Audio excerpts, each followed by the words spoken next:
मैं गारंटी के साथ कहता हूं कि राजीव गांधी का रिकॉर्ड जो 1984 में 404 सीट का था, वो 2024 में वो रिकॉर्ड टूट जाएगा।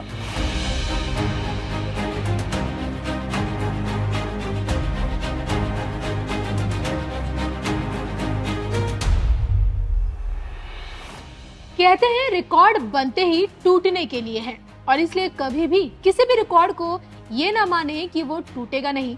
ऐसा सोचना बिल्कुल गलत है, क्योंकि रिकॉर्ड बनते ही लोग उसे लक्ष्य बनाकर उसे तोड़ने में जुट जाते हैं।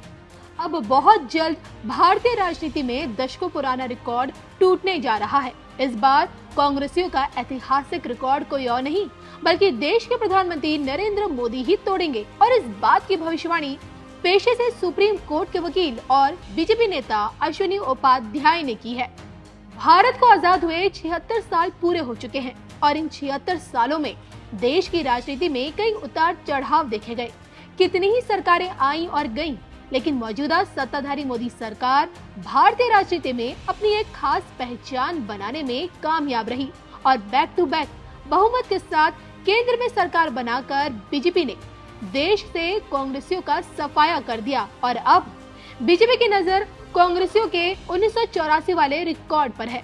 दरअसल 1984 में इंदिरा गांधी की हत्या से पैदा हुई हमदर्दी ने राजीव गांधी को सत्ता पर बिठाया।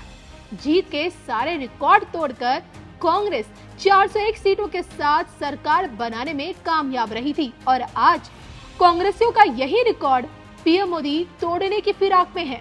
लेकिन किस प्रकार कांग्रेसियों का 1984 वाला ये रिकॉर्ड पीएम मोदी तोड़ सकेंगे, बता रहे हैं बीजेपी नेता अश्विनी उपाध्याय।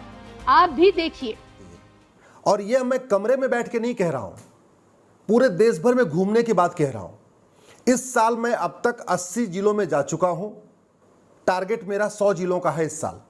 पिछले साल भी लगभग मैं 100 जिलों में गया था, और इन सारे जगहों पे लोगों से बातचीत करने के बाद, यूनिवर्सिटीज में, कॉलेजेस में युवाओं के साथ डायलॉग करने के बाद मैं पूरी गारंटी के साथ कहता हूं कि भारतीय जनता पार्टी की 300 नहीं बल्कि 400 सीट आ सकती है।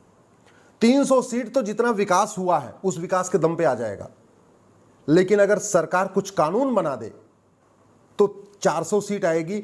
और जो 1984 में राजीव गांधी जी को 404 सीट मिली थी, वो रिकॉर्ड भी टूट जाएगा। मैं गारंटी के साथ कहता हूं कि राजीव गांधी का रिकॉर्ड जो 1984 में 404 सीट का था, वो 2024 में वो रिकॉर्ड टूट जाएगा। लेकिन सरकार को तत्काल कुछ कानून बनाना पड़ेगा। सबसे पहले सरकार एक भारतीय नामकरण संहिता बनाए। ये जो गुलामी के नाम चल रहे हैं, जो आक्रांताओं के नाम पे सड़क मोहल्ले गलियां चल रही हैं, जिलों के नाम चल रहे हैं, स्थानों के नाम चल रहे हैं, शहरों के नाम चल रहे हैं, इनको तत्काल बदलने के लिए एक भारतीय नामकरण संहिता बनाए। बहुत सारे मुगलों के नाम पे चल रहे हैं, और बहुत सारे स्थानों का नाम अंग्रेजों के समय में बदल गया। जैसे कर्णपुर को कानपुर हो गया, जबकि आंखपुर, नागपुर, हाथपुर नहीं होता, लेकिन KARNPUR कर्णपुर था, उसमें अंग्रेज उसको आर खत्म करके कानपुर बना दिया। तो इसलिए मैं कह रहा हूं सरकार तत्काल एक भारतीय नामकरण संहिता बनाए। वो देश भर में जितने इस तरीके के नाम हैं सबको जांच करे, उनके पुराने नामों को पता करे और पुनः उनको बहाल करे। इसी तरीके से सरकार तत्काल एक भारतीय धरोहर संहिता बनाए। भारतीय धरोहर संहिता में क्यों कह रहा हूं, क्योंकि मुगलों के टाइम में, अंग्रेजों के टाइम में बहुत सारे हमारे पौराणिक स्थान, ऐतिहासिक स्थान, धार्मिक स्थान तोड़े गए और वहां अवैध कब्जा हो गया। उदाहरण के लिए अयोध्या तो चलो बन रहा है कोर्ट के जरिए, लेकिन 1670 में औरंगजेब ने मथुरा में भगवान कृष्ण की जन्मभूमि को तोड़ा। 1377 में तुगलक ने अटाला देव मंदिर को तोड़ा। 1669 में औरंगजेब ने काशी विश्वनाथ ज्ञानवापी को तोड़ा। 1410 में अलाउद्दीन ने रुद्रमहालय जो गुजरात में उसको तोड़ा। इसी तरीके से अहमद शाह ने 1552 में भद्रकाली मंदिर जो कर्णावती में है उसको तोड़ा। पंडुआ जो पश्चिम बंगाल है वहाँ पे तोड़ के 1373 में मदीना मस्जिद बन गई।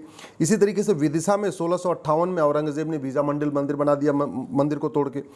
अपना दिल्ली में कुतुबुद्दीन ऐबक ने जैन मंदिरों को तोड़ के कुतुब मीनार बना दिया। तो एक भारतीय धरोहर संहिता बनाइए, उस भारतीय धरोहर संहिता में एक्सपर्ट हों, वो ये देखें कि आक्रांताओं के समय में जो हमारे पौराणिक स्थान तोड़े गए हैं, ऐतिहासिक स्थान तोड़े गए हैं, वो कौन कौन से हैं, उनका पुराना स्वरूप क्या था, और उनको बदलने पर अपना सुझाव दे। इसी तरीके से भारत में भारतीय भाषाएं धीरे धीरे दबती जा रही हैं। विदेशी भाषाओं का प्रचार प्रसार हो रहा है। स्कूलों में फ्रेंच पढ़ाया जा रहा है, जर्मन पढ़ाया जा रहा है, इंग्लिश तो चलो एकदम नॉर्मल सी बात हो गई है। भारतीय भाषा संहिता बनाए, और संविधान का आर्टिकल 344 भी यही कहता है। संविधान का आर्टिकल 344 कह रहा है कि सरकार को एक भारतीय भाषा आयोग बनाना चाहिए था, जो अंग्रेजी को ख़त्म करने और हिंदी को प्रमोट करने के लिए बनाना चाहिए। वो आज तक भारतीय भाषा आयोग नहीं बना। इसी 344 में ये भी लिखा हुआ है, एक 30 सांसदों का एक समिति बनेगी, जिसमें 20 सांसद लोकसभा के होंगे, 10 सांसद राज्यसभा के होंगे। वो लोग भी बैठेंगे, वो भी विचार करके अपना सुझाव देंगे कि कैसे भारतीय भाषाओं का प्रचार प्रसार हो, विदेशी भाषाओं को कमज़ोर किया जाए। लेकिन आज तक वो आयोग बना ही नहीं है, तो सरकार इसको बना दे। इसी तरीके से भारतीय शिक्षा संहिता, मुझे समझ में नहीं आ रहा है कि हम इतिहास में आज भी मुगलों को क्यों पढ़ा रहे हैं। हमारे पास पढ़ाने के लिए चीज़ें कम हैं क्या? हमारे पास चारों वेद हैं, 18 पुराण हैं, उपनिषद हैं, भगवत गीता है, रामायण है। जब इतनी सब चीज़ें पढ़ाने के लिए हैं, तो हम फिर प्राइवेट किताबें क्यों पढ़ा रहे हैं? हमारे पास एक से एक बढ़ के राजा हैं।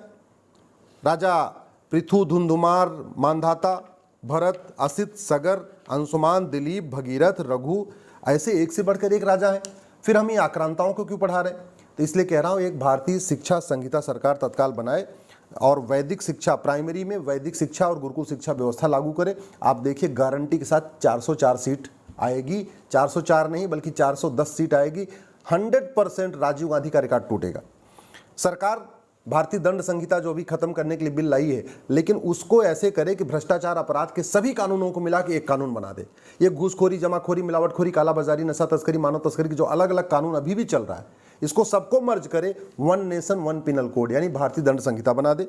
ये पुलिस का जो कानून 1861 का चल रहा है, उस जिसके कारण पुलिस सत्ता की गुलाम बनी हुई है। पूरे देश में पुलिस एक जैसा व्यवहार नहीं करती। यूपी की पुलिस अलग तरीके से व्यवहार करती है, बंगाल की पुलिस अलग तरीके से व्यवहार करती है। यूपी की पुलिस घुसपैठियों को पकड़ती है, धर्मांतरण कराने वालों के खिलाफ एनएसए लगाती है, बाकी राज्य की पुलिस नहीं लगा रही है। पूरे देश की पुलिस एक तरीके से व्यवहार करे, उसके लिए ज़रूरत है एक 1861 का पुलिस एक्ट बदला जाए, उसकी जगह एक नई भारतीय पुलिस संहिता बनाई जाए। इसी तरीके से भारतीय साक्ष्य संहिता, जो एविडेंस एक्ट है 1872 वाला, ये महाघटिया है। इसके कारण लोगों को सजा नहीं हो रही है। झूठ को गंभीर अपराध घोषित किया जाए। झूठ पकड़ने के लिए हर जिले में, हर थाने में narco polygraph brain mapping test करने के लिए लैब बनाई जाए। नार्को पॉलीग्राफ ब्रेन मैपिंग कानून बनाया जाए, और जो लोग इस तरीके की शिकायत करते हैं, चाहे हत्या का, बलात्कार का, जो बाकी चीज़ें हैं, उसमें शिकायतकर्ता से भी किया पूछा जा सकता है, और जिसके खिलाफ आरोप है उससे भी पूछा जा सकता है। फटाफट आपका जो है सच सामने आ जाएगा। तो 1 घंटे के अंदर मुकदमा दर्ज हो और 1 महीने के अंदर जांच पूरी हो, ये तभी हो सकता है जब narco polygraph brain mapping lab हर थाने में हो, नार्को पॉलीग्राफ ब्रेन मैपिंग कानून हो, झूठ बोलना गंभीर अपराध हो, झूठी शिकायत करने वालों को, झूठा मुकदमा दर्ज कराने वालों को कम से कम 10 से 20 साल की सजा का प्रावधान हो। आप देखिए, फटाफट इस देश में न्याय मिलना शुरू हो जाएगा। इसी तरीके से एक भारतीय न्याय संहिता बनाई जाए, एक जुडिशल चार्टर लागू किया जाए, हर मुकदमे का समाधान 1 साल के अंदर हो, ये व्यवस्था करनी पड़ेगी। तब जाके वास्तव में इस देश में राम राज्य आएगा। इसी तरीके से 1908 का जो सिविल प्रोसीजर कोड है, जिसके कारण दबंग लोग गरीबों की ज़मीन पे कब्जा करते हैं और गरीब परेशान होता है, मुकदमा लड़ते लड़ते परेशान हो जाता है। चकबंदी अधिकारी के यहाँ, एसओसी के यहाँ, डीडीसी के यहाँ, एसडीएम के यहाँ, तहसीलदार के यहाँ, एडीएम के यहाँ 20 साल 30 साल मुकदमे चलते रहते हैं। नहीं, प्रॉपर्टी को आधार से लिंक किया जाए और एक भारतीय संपत्ति संहिता बनाई जाए। हर मुकदमे का फैसला 1 साल के अंदर करना अनिवार्य कर दिया जाए, कानून बना के जुडिशल चार्टर लागू कर दिया जाए कि 1 साल के अंदर मुकदमे का फैसला करना ही करना है। आप देखिए, 400 कहते नहीं, अब की बार 400 पार, 100% 400 पार हो जाएगा। इसी तरीके से 4 लाख मठ मंदिर सरकार के कंट्रोल में, उन मठ मंदिरों को फ्री कर दिया जाए। एक भारतीय धर्मस्थल संहिता बनाई जाए। हर जितने भी मठ मंदिर फ्री होंगे उनमें क्या क्या बनाना है, उदाहरण के लिए गुरुकुल बनाना है, वैदिकशाला बनाना है, वेदशाला बनाना है, आयुर्वेदशाला बनाना है, व्यायामशाला बनाना, जो भी है एक चार्टर बना दिया जाए, एक भारतीय धर्मस्थल संहिता बना दिया जाए। 100% गारंटी के साथ कहता हूँ, अब की बार 400 पार। ये दुनिया भर के जो टैक्स चल रहे हैं, जीएसटी, वैट, टीडीएस, फीडीएस, इनको सबको खत्म किया जाए। वन नेशन वन टैक्स लागू किया जाए। एक भारतीय बैंकिंग संहिता लागू किया जाए। भारतीय बैंकिंग संहिता का मतलब एक व्यक्ति एक बैंक अकाउंट, एक फैक्ट्री एक बैंक अकाउंट, किसी का भी 2 खाता नहीं होना चाहिए। सारा फ्रॉड होता है ये मल्टीपल खाता खोल के। एक व्यक्ति का एक खाता हो, एक ऑफिस का एक खाता हो, एक फैक्ट्री का एक खाता हो, एक व्यापारी का एक खाता हो, एक अधिकारी का एक खाता हो, एक नेता का एक बैंक खाता हो। एक खाता होगा तो पैसा रखेगा कहाँ? दुनिया भर के लाकर उसके पास नहीं होंगे, एक खाता होगा, एक ही लाकर होगा, तो पैसा भी नहीं रख पाएगा। मुझे लगता है एक व्यक्ति एक खाता लागू करने से और एक भारतीय बैंकिंग संहिता लागू करने से बहुत हद तक भ्रष्टाचार कम हो जाएगा। एक चुनाव संहिता हो, एक देश एक चुनाव पे चर्चा चली रही है, और एक देश एक चुनाव के साथ साथ एक देश एक वोटर लिस्ट हो। इसी तरीके से एक से ज़्यादा सीट से चुनाव लड़ने पे प्रतिबंध हो। जो आदमी जाति भाषा क्षेत्र का जहर घोले चुनाव में, उसके चुनाव लड़ने पे प्रतिबंध हो। जो आदमी सजा याफ्ता है उसके पार्टी पदाधिकारी बनने पर आजीवन प्रतिबंध हो। तो एक हमें भारतीय चुनाव संहिता लागू करना पड़ेगा। भारतीय विधायिका संहिता, अनपढ़ अनाड़ी गंवार माफिया टिकट खरीद के सांसद विधायक बन रहे हैं, इसलिए इनके लिए एक ऑल इंडिया लेवल पे टेस्ट करना ज़रूरी है।